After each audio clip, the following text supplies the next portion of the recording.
కిషన్ రెడ్డి గుజరాత్కు గులాం నాడు సబర్మతికి చప్పట్లు కొట్టి నేడు మూసిని వ్యతిరేకిస్తారా? ఎవరు అడ్డుకున్నా మూసి పునర్జీవం ఆగదు. సీఎం రేవంత్ రెడ్డి గుజరాత్ను తలదన్నేలా తెలంగాణ మోడల్, అందుకే రాష్ట్ర అభివృద్ధికి కిషన్ రెడ్డి అడ్డుపడుతున్నాడు. మహారాష్ట్రలో షిండే, అజిత్, చౌహాన్ లెక్క ఇక్కడ ఈయన తయారైండు. అబద్ధాల పోటీ పెడితే ప్రధాని మోదీకే ఫస్ట్ ప్రైజ్. దేశమంతా కులగణన చేపట్టాలని డిమాండ్. మహారాష్ట్ర ఎన్నికల ప్రచారంలో పాల్గొన్న సీఎం రేవంత్ రెడ్డి. మొత్తానికి ఈయనేమో గుజరాత్ గులాం, కిషన్ రెడ్డి ఈయన గుజరాత్ గులాం, ఈయన ఢిల్లీకి గులాం. మీరిద్దరు కిరాయి మనుషులే ఇక్కడ. వాళ్ళు పెట్టుకున్న కిరాయి మనుషులు ఇక్కడ. మీరు కాంగ్రెస్ పెట్టుకున్న పెద్ద జీతగాడు మీరు, బీజేపీ పెట్టుకున్న పెద్ద జీతగాడు కిషన్ రెడ్డి గారు.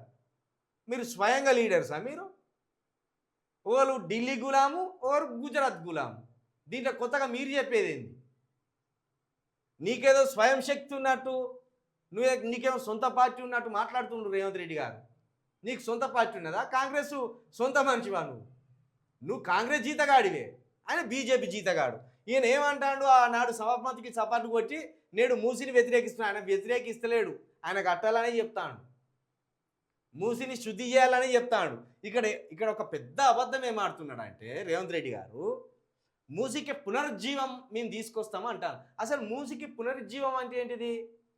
మూసిలో పారుతున్న మురికి నీరుని తీసేసి, మురికిలో ఆ మూసి నది మురికి నీరుని తీసేసి మంచినీటిని అక్కడ ప్రవహించేలా చేయడము పునరుజ్జీవం అంటారు.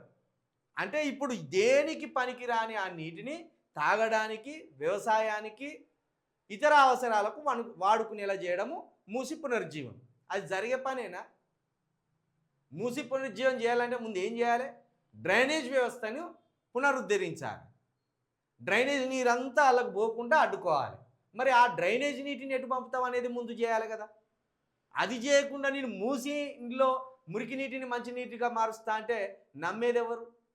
అది అయ్యే పనేనా? మూసి బ్యూటిఫికేషన్ అని గతంలో అన్నారు. ఆ జోలికి పోకుండా కేసీఆర్ గారు ఓన్లీ బ్యూటిఫికేషన్, ఆ మురికి నీరు తీయడం ఇప్పట్లో సాధ్యం కాదు కాబట్టి ఓన్లీ బ్యూటిఫికేషన్ చేస్తాం, దాని చుట్టుపక్కల కొన్ని మొక్కలు పెట్టడం, దాన్ని సుందరీకరించడం మా మొదటి ప్రాధాన్యత అని కేసీఆర్ అన్నాడు. ఈయన మొత్తం మూసికే పునర్జీవం మాట. ఆ పేరుతోటి లక్షల కోట్లు బ్యూటిఫికేషన్ చేయడం ప్రధానంగా పెట్టుకున్నట్టు ఈ ప్రతిపక్ష పార్టీ విమర్శిస్తున్నాయి.